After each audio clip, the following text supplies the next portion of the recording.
Do you think you could survive a zombie apocalypse? To answer this question, we typically think about where we would go, what weapons we would use, or which member of our extended family would we eat first if we were starving, right? Mine's cousin Jonathan, because I'm really getting tired of getting held hostage every Thanksgiving to talk about Magic the Gathering. The thing is, in the event of a real apocalyptic infection, there's only one question that actually matters. Which zombies are we dealing with here? There are 3 types of zombie outbreaks that we're gonna examine, and we're gonna do this through the medium of video games. From the least deadly Zeds my grandma's boyfriend Jerry could kill, till we find the deadliest zombie outbreak ever. And your kids die too.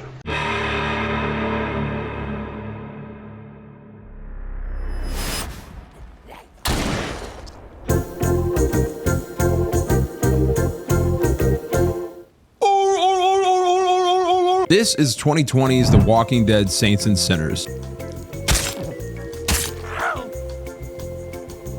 It's stuck in you! It's stuck in you! Let it go! A VR experience in the world of TV's most popular zombie outbreak. Carl!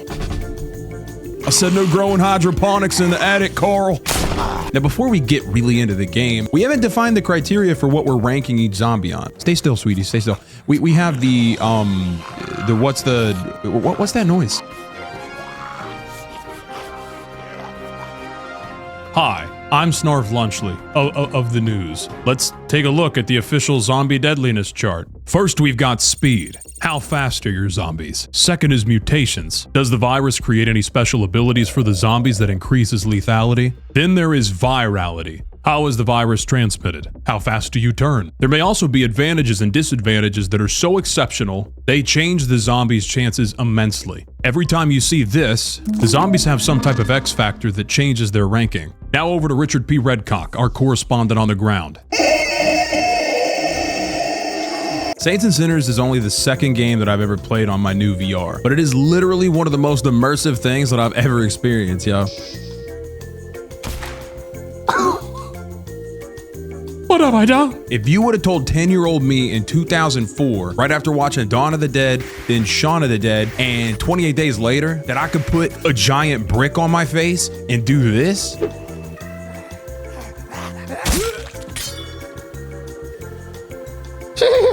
It would have blown my little prepubescent mind, homie. But with that said, the zombies of Saints and Sinners are really the baseline for this entire video. They perfectly embody the first zombie type, the undead. These zombies are the standard Romero zombies, corpses that have been reanimated by a virus or some other thing. Even at top speed, most of these zombies can't even catch you at a brisk jog. So I'm rating them fairly low on speed. In the game, they don't have any of the mutations or, the variants from latest seasons of The Walking Dead, so I'm not putting them in the ranking. These guys, they're basically just hangry little oversized toddlers if you think about it.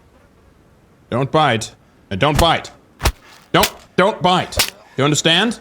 The wildfire virus's virality, that's a little complicated. Basically, it starts as an inactive airborne virus that originally lay dormant for months, reanimating the cells of the deceased. So all at once, the dead began to just rise all around the world, while the infection started to develop a mutation that allowed it to be spread actively through bites as well, which does take a while for a victim to turn. So really your biggest challenge is just surviving that initial wave over the first few days. But that's pretty much the starting point for all the zombies on this list. So the virality falls to about the same as the zombie speed. If you can walk faster than 3 miles per hour, you're probably gonna survive this one. But for now, the wildfire virus goes to the top of the leaderboard and will be labeled with a U for the undead zombies category.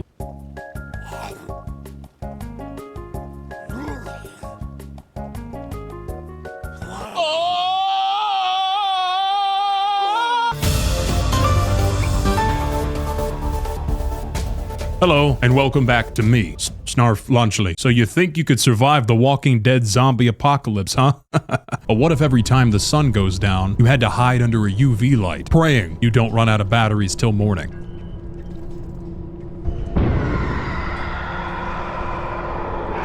That's coming up. But first, a quick word from Gerd Meatschwetz, our sports analyst with the sponsor of today's video. Hey, what's up? It's me, Gerd Meatschwetz. Have you heard of Warhammer 40,000 Tacticus? An exciting turn-based tactical strategy game that you could show your mother-in-law while waiting on the bloomin' onion at the Outback Steakhouse? Am I right? Set in the universe of Warhammer, you get to lead 70+ legendary champions from 17 playable factions through tactical skirmishes, where you're in full control and only superior tactics can offer you a tactical victory. Expand your collection across multiple factions as you bring your troops to battle and tactically sweep the galaxy clear of all resistance. New players or seasoned veterans of the Warhammer universe alike will find plenty of challenge as they progress through PvE campaigns, PvP, live events, guild raids. Since No Print Studios released the game back in 2022, they've continued introducing fresh content, as well as new features and game modes. This Grotmus, the famous red gobbo, appears in-game for the first time. Don't know what that means? Use code HAPPYDECK to receive 2,000 gold and 50 Blackstones in Warhammer 40,000 Tacticus, a tactical battlefield to tactically defeat other Tacticus tacticians. Excuse me while I go have a stroke really quick.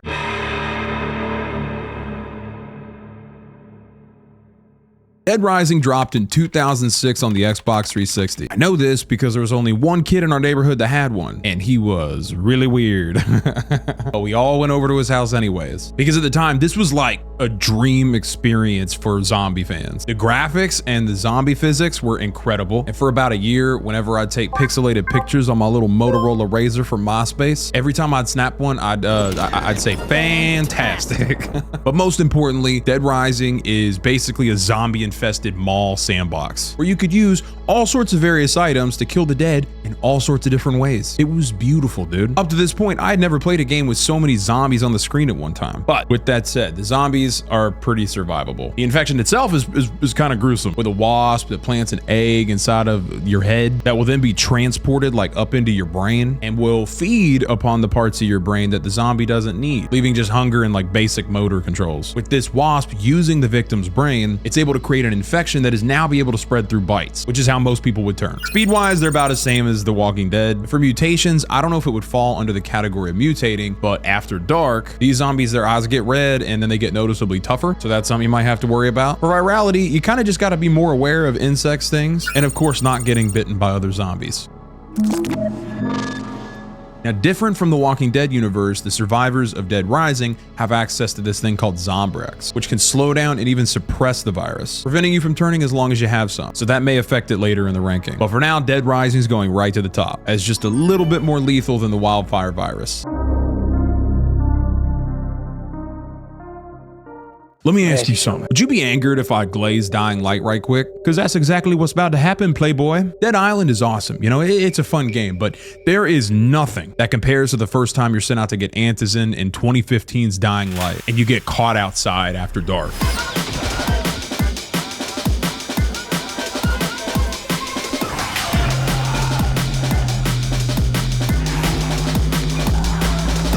Oh my God! UV light not working. I hate when people call it Assassin's Creed with zombies because of the emphasis on parkour. Like, sure, it's like Assassin's Creed if Ezio was hounding down German tanker chocolate and mutated into Kyle Crane, who literally has a 6-foot leap, and Jade. Are we about to make out? Our protagonist does a pretty good job at fighting and evading the zombies of Haran. Problem is, you're not Kyle Crane. You can't jump really high and climb stuff fast. And you probably don't have a Middle Eastern goddess to fight for. I love you, Jade. I missed you. And even worse, these zombies aren't dead. They are actually alive. Dying Light is the beginning of our games that fall in the second zombie category, the infected. The term zombies usually refers to reanimating corpses, dead people. But in many instances, the host is still alive inside. But the virus reorganizes their mind, and oftentimes body parts too, to mutate that host into a ravenous killing machine. And also usually in stages that progressively get worse over time. If you don't consider this a zombie and you want to do that thing in the comments, then then 28 days later isn't a zombie movie. So don't do that. With the Haran virus, the first infected that you're gonna have to fight is the virals. This is people who've recently turned and still have full motor control. They're fast, they can climb really quickly, they can even dodge incoming attacks. Interestingly though, I don't know the lore behind this, but I've never fought a viral that tries to bite me. So to me, because of that, it seems like that the more the virus takes over, the more of your humanity it takes away, and all it wants to do is just spread. To reinforce that, you can even hear him sometimes begging for mercy, which is pretty messed up. Any loud sound will draw them right to you. So explosions and of course firing any weapons is gonna be really risky. After the infection is completely taken over the host, virals become biters. These are slow and shambling zombies that aren't really much of a problem as long as you don't let too many of them back you into a corner. Then there's the special variants. You got this thing called the Toad, which Crane really doesn't like.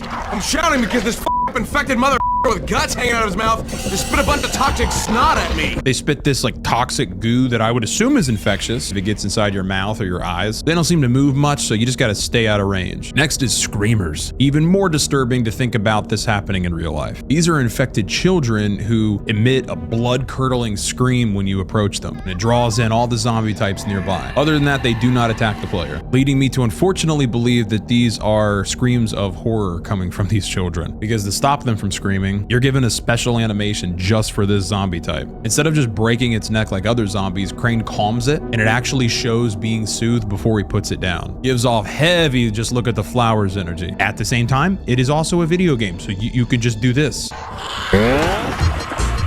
Hashtag punting a child should always be an option. Hey, I mean, it's a lot more humane than eating a child. Fallout, Pit, mods, I'm talking to you. If you chose that option, you're definitely one of those kids that burn their plastic army men on their lamp in their bedroom when they're bad. Anyways, next up is bombers. They're these really cool guys that like to hide in places and then pop out and explode in your face. So that's fun. And there's goons and demolishers, which are basically oversized infected. My guess would be somewhere around 8 feet tall. Goons hold a large weapon to swing at you, but they're pretty slow and can be avoided entirely. Demolishers are a different story. Living up to their name, they charge at high speeds, smashing through walls, and can throw projectiles at a high velocity. Everybody's got a plan for the zombie apocalypse till the zombies start throwing Toyota Camrys. All of these zombies together are going to be pretty tough to survive, but that's just during the daytime. When the sun goes down, out comes some of the most terrifying creatures you've ever seen. Volatiles. They're faster, they can detect you from great distances. Oh, and they use these tendrils that come out of their body to pull themselves to you, and then they eat you up real good. Rarely do the infected advance further than that, but sometimes you get a night hunter, which is a sentient volatile that only has one goal: hunt down humans. They will literally sit outside of your safe areas and just stalk you like Predator. Your only defense? They don't like UV light. So you better be best friends with the guy who has a plant operation up in his attic, because that's where you're gonna have to sleep every night. Dying Light has zombies that are faster and way more aggressive than humans, mutations that would be a nightmare to experience, and an increased virality because of a fairly short period before a victim succumbs to the infection. Dying Light is my personal favorite zombie game of all time. I mean, there's really only a few games that can hold up this well after a decade, and even today still add updates and content regularly. But the Haran virus does have something that needs to be taken into consideration. Antizin. Similar to the Zombrex from Dead Rising, infections of antizin can slow down and suppress the infection. Presumably, so long as you can keep finding it, you can keep living. And this is specifically, again, for the Haran virus, which is a different strain completely than that of Dying Light 2, which I actually consider less deadly, because that virus can be prevented by just being in the sun all day. Though that may be a challenge for some of you to not turn, because you literally have to go outside and touch grass. So right now, I'm placing Dying Light's original Haran virus all the way at the top and labeled with an I for the infected zombie type, but it may have a short-lived top spot on our leaderboard after this next one. Hey, you want to know who couldn't actually survive a zombie apocalypse? The Left 4 Dead 2 bots. Just jump, Rochelle. You're in the fire. Good God, I forgot how stupid the AI are in this game sometimes. Yo! Are you guys just gonna stand there the whole time? Like the old Oni cartoon animations were pretty spot on. Look, they're dropping us presents. Why are they exploding? Old man's a football. Left 4 Dead 2 isn't just one of the best zombie games of all time, it's pretty peak multiplayer too. In 2009, I had this buddy's house where probably a dozen of us would crash at any given time that literally had this game on one TV, Gears of War 2 Horde mode on another, and then Nazi zombies on a third, which we're actually going to talk about in a bit. There is nothing more I hate than playing this game solo. I haven't touched it in years and I really didn't expect to find anybody online, but within a few seconds of matchmaking, I had a full server in versus mode. We made it all the way to the safe house together, and then my favorite part of this game, I got to play as the zombies, which actually gives us a unique perspective on ranking these guys. Like on this map right here, I can't think of anything more satisfying than playing as the jockey and steering them out a window off the edge. Yeah!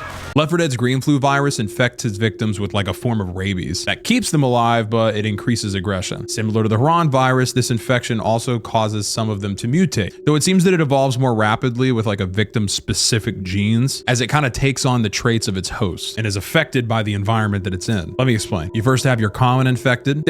Left 4 Dead doesn't do slow. Even the basic standard infected chase at you with full sprint. So that sucks for you. Then you have boomers, these big ass zombies with diabetes who can vomit on you, attracting all the zombies in the area. A hunter, a hardcore parkour expert. Because of his tape down clothes, this one's pretty obvious. The jockey's a little less obvious, but after some scientific analyzing, he was on crack at the time of the infection and in the deep south, so every time he jumps on a victim to ride them, it reminds him of riding his cousin. Next we have spitters, who had acid reflux and no Pepto-Bismol, and probably are the cousin of the jockey. The smoker, who was clearly puffing down 2 packs of Pall Malls a day, so his main attack is shooting his tongue really far to wrap you up. So maybe a better name would be the Tunger.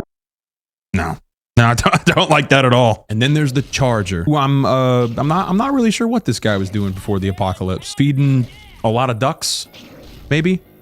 There's also the lesser form of variants, which again can be different depending on the environment that you live in, like Mudmen in the swamp chapter. Now, if you're able to somehow survive all of these, there's still 2 rare infected types that you're probably going to come across at some point. The Tank, which is basically a roided out jumbo zombie that can backhand you 100 feet in the air and throw projectiles if he can't reach you. And then the Witch, probably the most terrifying thing you could encounter. Basically, if you hear echoing cries and ominously crescendoing choir music, don't go that way. Go another way. It's unclear how the green flu began, but patient 0 was in Fairfield, Pennsylvania, and New Orleans was already overrun just a couple weeks later. With this virus, virtually every infected is sprinting at you. They have some pretty lethal mutations that can vary depending on the environment you're in, and the virus spreads really quickly with a fast turn rate. For these reasons, even though I love Dying Light, the green flu virus is deadlier than Haran, placing it all the way at the top of the leaderboard.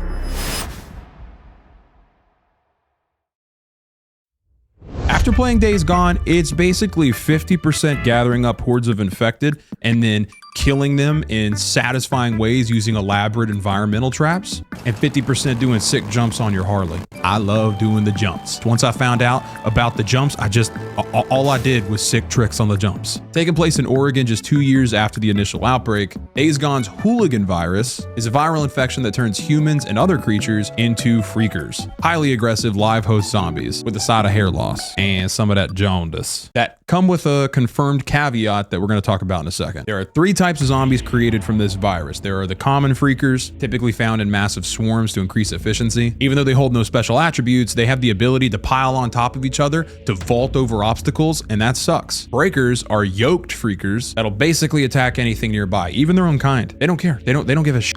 Screamers were Karens that likely got infected outside of a target. If they see you, they scream really loudly, alerting all the nearby hordes. There's newts, which are like the few children that turned from the virus, as most of them were killed outright as soon as they got infected. Then we have the animals, man. This infection turns bears, wolves, and even birds, making them even deadlier. Birds. Besides all the infected, the most difficult obstacle to survive is the initial wave of infection. After breaking into a lab and stealing a sample, patient 0 traveled to Portland, Oregon for an environmental convention to expose the lab and ended up infecting everyone he came into contact with. The hooligan virus is so infectious that just 2 weeks later, 1/3 of the world's population was already dead or a freaker, including almost everyone under the age of 12 and over the age of 60, from not handling the rapid genetic mutation. The cities had been overrun, the virus began to mutate, resulting in global societal collapse within a month. So we've got fast and pretty aggressive zombies, mutations that are meh, and the virality is probably one of the higher ones.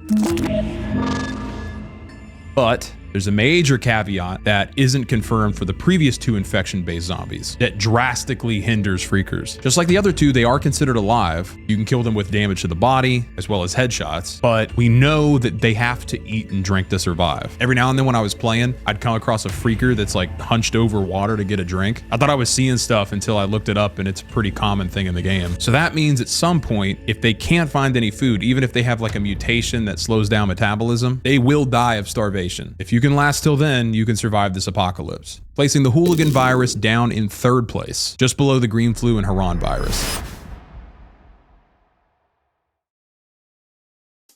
Resident Evil, now, this one is complicated. Not because of me, but because of Umbrella Corporation. They are approaching almost Wile E. Coyote levels of failure. They made so many attempts with different virus strains, especially Wesker, that have been stopped by a girl, sexy guy, sexy girl, sexy guy and girl. I mean, like, RPGs seem to be a serious problem for Umbrella. This game series just has so many different virus types to choose from. Of course, there's the standard T virus that turns most people into your like run-of-the-mill zombie, stumbling around like in Resident Evil 2. But its variants can create BOWs, or bioorganic weapons, like Nemesis or Resident Evil Revelations T-Abyss virus that turns its infected into like water-based zombies with some pretty wild mutations, like the sea monster thing at the end. And this virus, if put into the wrong hands, it has the ability to infect the entire ocean. Though if that's true, I don't understand how that wasn't able to happen in the game, because I mean the virus was clearly in the water. Regardless, after some heavy pondering, in my opinion, the strain from Umbrella that you'd be least likely to survive is Wesker's Ouroboros virus. Gathered from the same progenitor flower as the T virus, Ouroboros has like a much deadlier purpose and effect. In Resident Evil 5, Wesker, which by the way looks like he moonlights as a Eurotrance rave dancer, he creates the Ouroboros virus to expedite human evolution. Once infected, your body will either reject the virus, or if you have the right genes, it turns you into a superhuman that probably would follow Wesker anyway. He also developed the Ouroboros virus to go airborne and planned for about 90% of the population to reject it. And by reject it, I mean experience a slow and agonizing takeover of your mind and body and becoming an anime sludge tentacle thing that eats and affects anything around it. So basically, you have about a 10% survival rate. The numbers aren't good, making Ouroboros the deadliest zombie apocalypse yet, and goes right to the top of the leaderboard. Now we've done the undead. We've gone through the infected. It's time for the 3rd zombie type, parasitic. These are created through a parasite attaching to a host, often connected to the rest of the colony through some type of hive mind, generally focused more on collecting biomass from their victims rather than using their brain. Though these aren't like the standard zombies you think of at all. They still function under the same original idea of zombies in voodoo culture, where your mind is wiped and your body is used against your will for external purposes, which brings us to the first and one of the scariest games that I have ever played.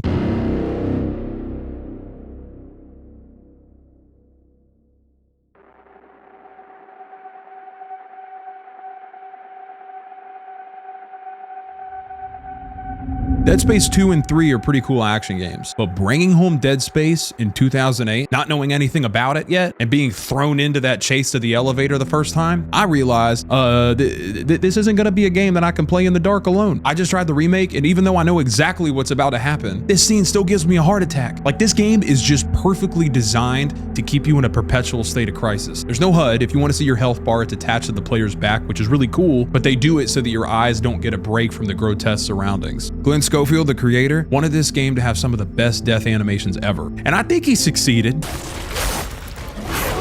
In most games, they're like, the zombie got you, you're dead, damn it. But Dead Space says, nah, keep watching. You're fairly slow moving, and unlike many of the other games on this list, there's just this constant feeling of being alone that's coupled with kind of a depressing hopelessness, but I love it because it makes the perfect atmosphere for sci-fi horror. Now, the roster of enemy types in Dead Space is huge because of how aggressive the mutations are. You got the basic slasher, which on its own already is just terrifying, all the way up to these celestials known as the Brethren Moons. These are the beings that send out these obelisk-looking things called markers that release the contagion for unknowing worlds and seeks to take over as much biomass as it can. It also can transmit sound that will mutate dead tissue to the molecular level, reanimating any dead organisms in the area, so that's cool. And that's just what's dead. Anything that's alive in the area will be driven to event horizon levels of insanity. Unlike all of the previous zombies on this list, simply destroying the brain or trying to kill these necromorphs with damage to the body is impossible. The only only way that you could kill a standard necromorph is through dismemberment. This immobilizes them and causes hemorrhaging that they're unable to stop from having a less active vascular system because of the necrosis. And that's just the necromorphs, man. Intermittently, while you're on the Ishimura, you'll be strolling along and then bam! Eventually, you find out that these tentacles are attached to a 10 kiloton giant mega beast. You think you're surviving that? No. Well, maybe, but then you add in the goal of these planet-sized brethren moons, which is to collect all the biomass from your planet to keep building more brother moons. And once it gets just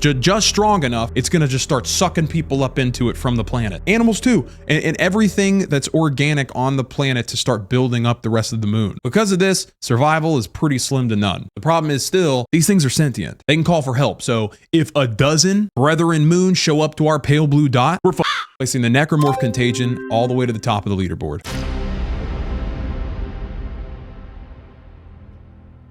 Now, The Last of Us is actually the scariest parasitic infection because it actually exists. The Ophiocordyceps unilateralis, that's a fun word, literally known as the zombie ant fungus, attaches to arachnids and ants and literally hijacks their brain function and motor skills, forcing it towards its own population to release spores that will infect any other insect nearby. Think about it. There is an actual zombie apocalypse happening right now on Earth, but just for ants.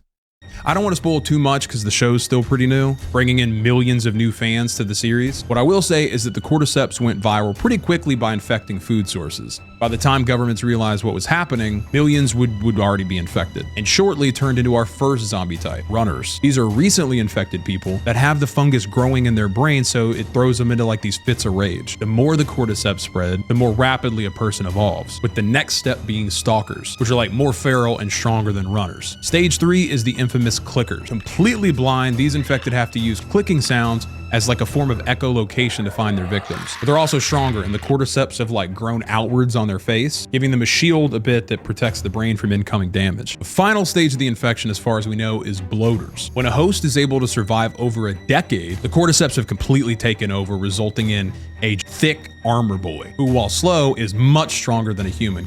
They can literally kill you with one smack, and they could shoot out clouds of spores to infect or poison you if you get too close. So unless your name is Joel or Pedro Pascal for that matter, the cordyceps are going to be pretty fast. They have mutations that become increasingly more dangerous over time, and they have really high virality because of airborne spores and infecting the food source. Though the spores can be combated by just walking around outside with a gas mask on. While very deadly, the cordyceps are still going to go all the way down to below dying light Saran virus.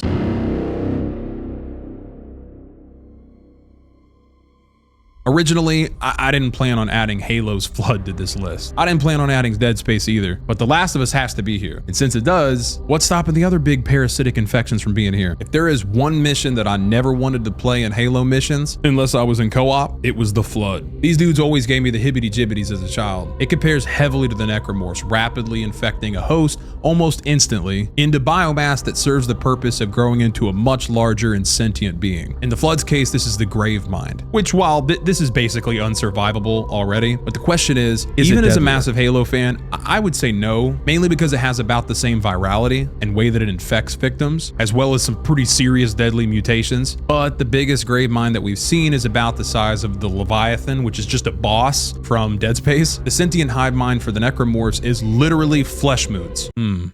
Flesh moons. Did I just discover a new word for boobies? At the end of the day, I think that the Brethren moons are a lot more lethal than a Grave Mind, placing the Flood just below the necromorphs on the leaderboard. So that's it then. Nothing more deadly than the necromorph contagion, right? Well, maybe. I had no idea how to classify it, so it gets its own category. Devil magic.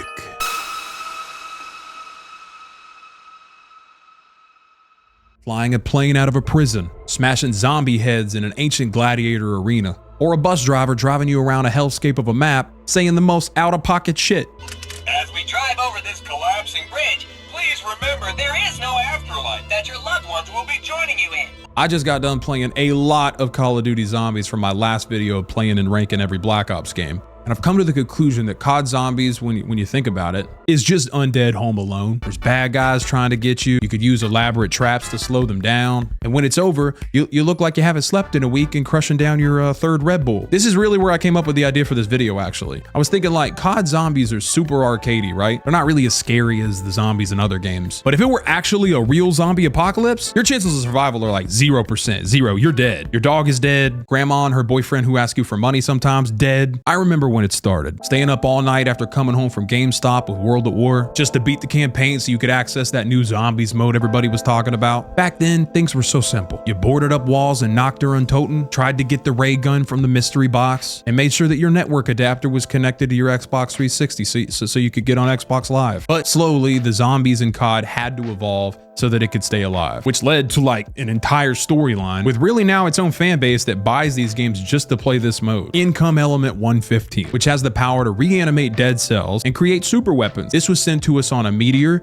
that came from a different dimension by this ancient race called the Apothicons, who were created by the Shadow Man. It's like this whole thing is a lot. Basically anything turned into Element 115 turns into zombie monkeys that don't attack you, but try to disable your technology and weaponry that's used to defeat Element 115, so that's not good. Zombie spacemen, the Panzer Soldat, basically a Nazi zombie in power armor, George Romero wielding a stage light, and a Lovecraftian squid thing named Matthew. At least that's what I called him. You're already probably not surviving all of those, not to mention all the other zombie types. Overall though, since COD is basically Marvelized with multiple timelines now, depending on which you're in, your survivability could be very different. I think the worst one is the zombies from Black Ops 2, where the world is basically nuked to shit, so all you've got is an uninhabitable hellscape left, with potbelly hobgoblins that jump on your face to scratch you up, and fire cracks all over the ground that you have to jump over just perfectly or you get burned. Pretty much everyone in the world dies in this scenario. But to be honest, I would still take this over the Necromorphs in the Flood. Those just suck so bad. So COD Zombies is gonna fit snugly at third place. Just get me to the Pack-a-Punch. Give me a Wonder Waffle and some Juggernog and somebody named Nikolai. While I wouldn't want to survive Dying Light or Resident Evil, and I couldn't survive Halo's Flood, the deadliest zombie apocalypse of all time is Dead Space's Necromorphs. If I'm mistaken or there was something that I missed, I probably don't have to ask you, but let me know in the comments below. And by the way,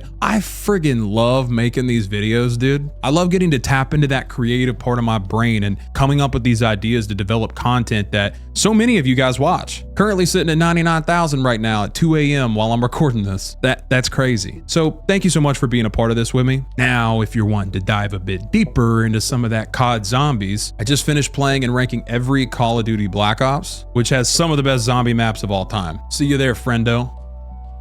You've got red on you.